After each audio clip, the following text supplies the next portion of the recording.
Everyone's asking the same question right now. Will gold prices fall? After all, we just witnessed one of the most spectacular rallies in modern history. Gold surged 65% in 2025 alone, the biggest annual gain since 1979. It breached $1,500 per ounce, demolishing every expert prediction made just 12 months ago. But here's what nobody's telling you. Every single time gold has climbed this high, this fast, the aftermath has been brutal. And if you look closely at what happened in 1979 and 1980, you'll see an eerie pattern emerging. The same warning signs, the same euphoria, the same headlines screaming buy gold before it's too late. So the real question isn't whether gold will decrease. The real question is whether history is about to repeat itself, or whether this time is fundamentally different. Because the answer will determine whether you protect your wealth or watch it evaporate. Let's uncover what most people are missing. To understand where gold prices are heading, we need to go back to when everything changed. For most of modern history, gold wasn't just a commodity, it was money itself. Under the Bretton Woods system established in 1944, the US dollar was directly convertible to gold at $35 per ounce. Every major currency was pegged to the dollar, which meant they were all indirectly backed by gold. This system created stability, it created trust, but it also created a massive problem. By the late 1960s, the United States was printing far more dollars than it had gold to back them. The Vietnam War, domestic spending programs, and persistent trade deficits meant that foreign central banks, particularly France under President Charles de Gaulle, started demanding their gold back. The vaults at Fort Knox were being drained. On August 15, 1971, President Richard Nixon made a shocking announcement. He was temporarily suspending the convertibility of dollars into gold. This became known as the Nixon shock. That temporary suspension, it's still in effect today. Overnight, gold was unleashed. The price began floating freely on the market. And what followed was one of the most dramatic price surges in commodity history. From $35 in 1971, gold climbed to $70 by mid-1972, then $120 by 1973. The oil crisis of 1973 and subsequent stagflation, a toxic combination of high inflation and economic stagnation, sent gold soaring further. But the real mania was still ahead, and it would teach investors a lesson they've never forgotten. By January 1979, gold was trading around $133 per ounce. 12 months later, gold would hit $850, a staggering 275% increase in less than a year. What triggered this explosion? A perfect storm of fear. First, the Iranian Revolution disrupted global oil supplies, sending energy prices through the roof. Then came the Iran hostage crisis in November 1979, when 53 Americans were held captive inside the U.S. Embassy in Tehran. Geopolitical panic spread like wildfire. Meanwhile, the Soviet Union invaded Afghanistan in December 1979, reigniting Cold War tensions. And at home, inflation was out of control. The consumer price index hit double digits. Americans were watching their purchasing power evaporate month by month. Every investor, every newspaper, every financial advisor was saying the same thing: buy gold. Buy it now. The consensus became overwhelming. Gold was seen as the only safe haven in a world spiraling toward chaos. By January 1980, gold reached $850 per ounce. Adjusted for inflation, that's equivalent to roughly $3,600 in today's dollars. People were mortgaging their homes to buy gold. Pawn shops were overflowing with customers desperate to sell their jewelry at inflated prices. The media frenzy was deafening. This is where the story gets interesting, because what happened next changed everything.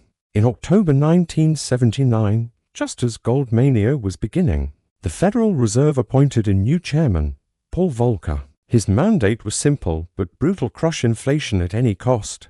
Volcker did something that would be unthinkable today. He allowed interest rates to skyrocket. The federal funds rate reached 20% in late 1980, 20%. Mortgages became unaffordable. Businesses collapsed. The economy plunged into a severe recession with unemployment climbing above 10%. But it worked. Inflation peaked at 11.6% in March 1980 and then began falling. And as interest rates surged, something else happened. The opportunity cost of holding gold became astronomical. Think about it. If you could earn 15 to 20% risk-free by simply keeping your money in treasury bills, why would you hold gold, which pays no interest? Suddenly, the calculus changed. In February 1980, the COMEX doubled margin requirements for gold futures, making it far more expensive to speculate. Within 8 weeks, gold crashed more than 40%. By 1982, it had fallen to $305 per ounce. The mania was over. Investors who bought near the peak in January 1980 watched their wealth vanish. Those who had mortgaged their homes faced financial ruin. The gold crash of 1980 became a cautionary tale taught in every economics class. And for the next 20 years, gold stagnated. It didn't recover to its 1980 peak until 2008, nearly 3 decades later. The aftermath of the 1980 gold crash revealed something crucial about human psychology and market dynamics.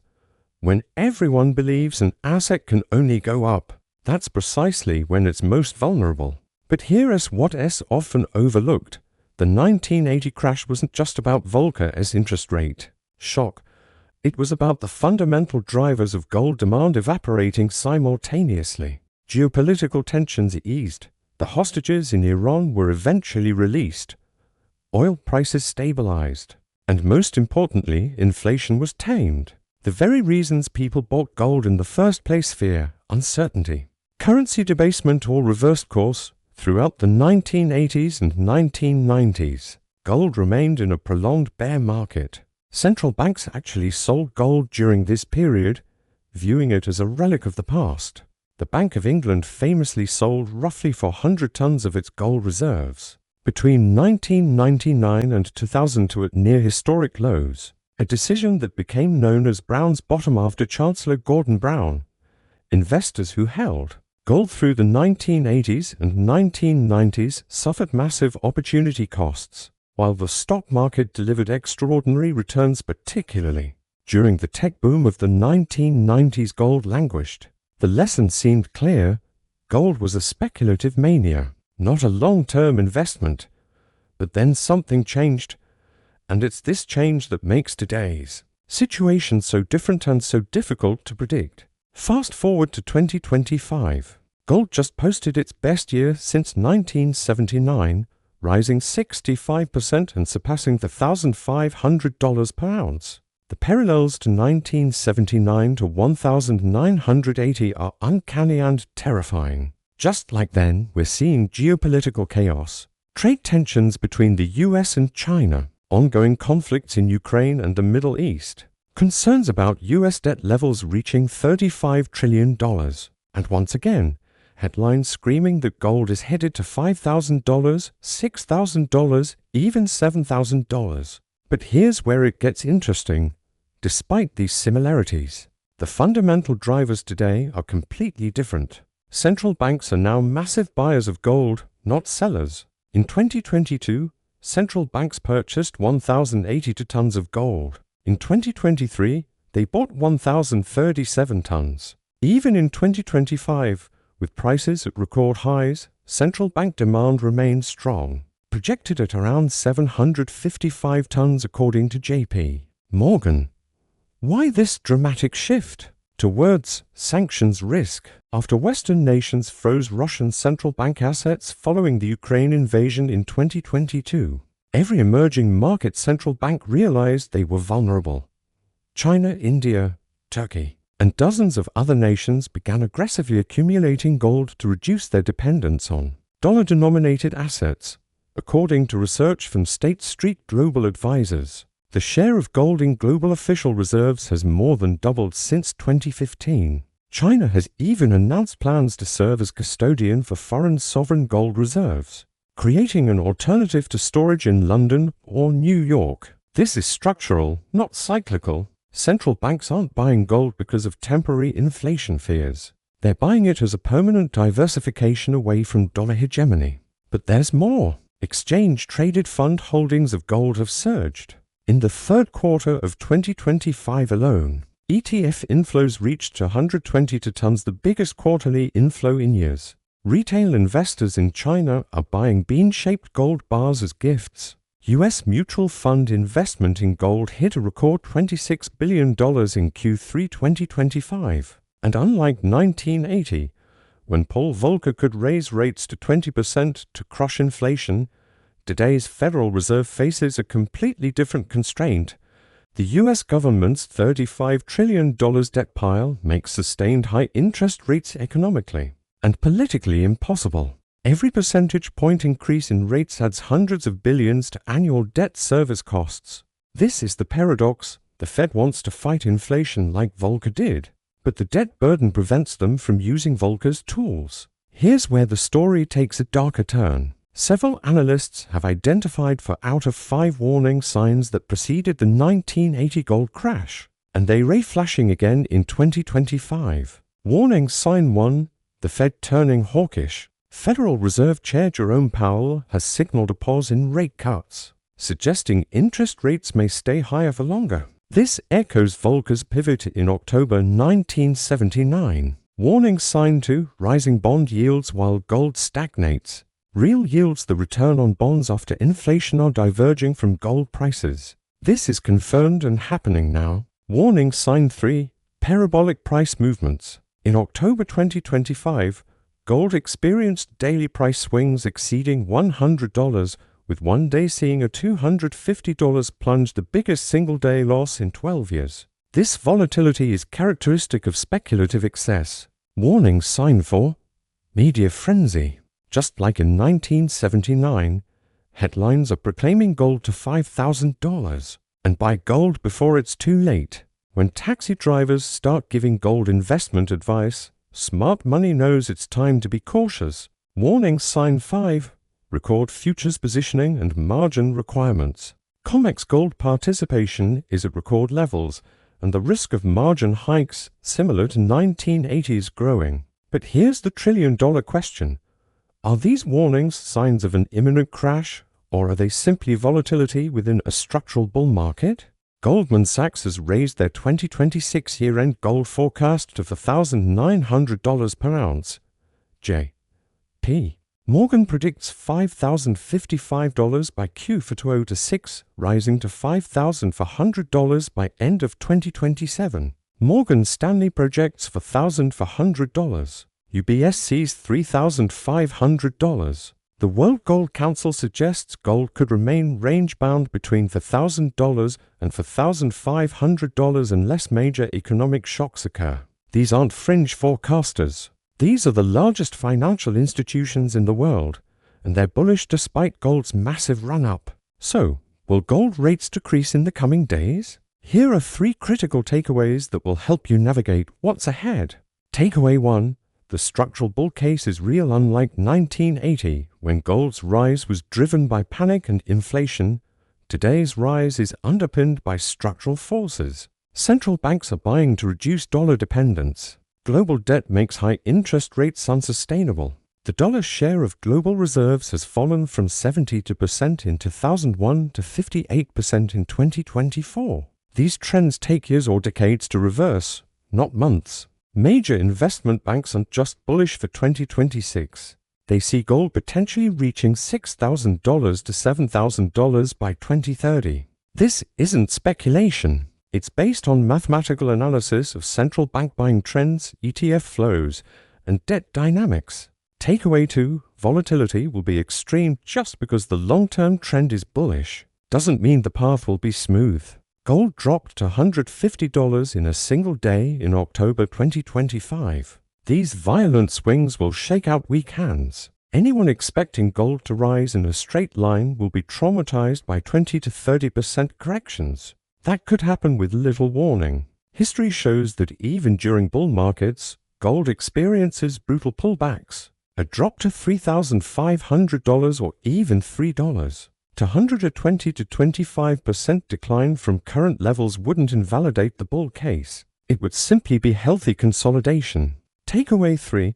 The 1980 crash required conditions that don't exist today. For gold to crash like it did in 1980, you'd need inflation to be decisively crushed, geopolitical tensions to resolve, the dollar to strengthen significantly, and interest rates to rise dramatically. More importantly, you'd need central banks to reverse course and start selling gold. None of these conditions appear likely in 2026. Inflation remains sticky at 3%, well above the Fed's 2% target. Some analysts expect the Fed to eventually raise their inflation target to 3% to avoid economic pain. Geopolitical tensions are escalating, not easing. And central banks show zero signs of selling. In fact, they're accelerating purchases. The Fed can't raise rates to 15 to 20% like Volcker did because it would trigger a debt crisis and potentially crush the entire financial system. But here's your warning: markets are humbling machines. Every time investors become absolutely certain about the future, the market finds a way to prove them wrong. In 1999, everyone was certain tech stocks only went up. In 2007, everyone was certain real estate only went up. In early 2020, everyone was certain the pandemic would destroy the economy for a decade. All were wrong. So, while the structural case for gold is compelling, perhaps more compelling than any time, since the 1970s, never confuse a trend with a certainty. Markets don't reward certainty. They reward those who think in probabilities and manage risk. Could gold fall 30% in the coming months? Absolutely. History shows it's possible. Could it surge to $5,000, then $6,000? Equally possible based on institutional forecasts. The truth is, we're living through a monetary regime change similar to what happened when Nixon ended the gold standard in 1971. These transitions are messy, volatile, and unpredictable. They create both extraordinary opportunities and devastating losses. What happens next will depend on factors nobody can predict with certainty. Will Trump's administration trigger a trade war that damages global growth? Will the Fed hold rates steady or cut them? Will China accelerate its gold buying or slow down? Will there be a black swan event, a financial crisis, a war, a pandemic that changes everything? The only thing we know for sure is the gold story is far from over. Whether that story ends in triumph or catastrophe depends on decisions that haven't been made yet.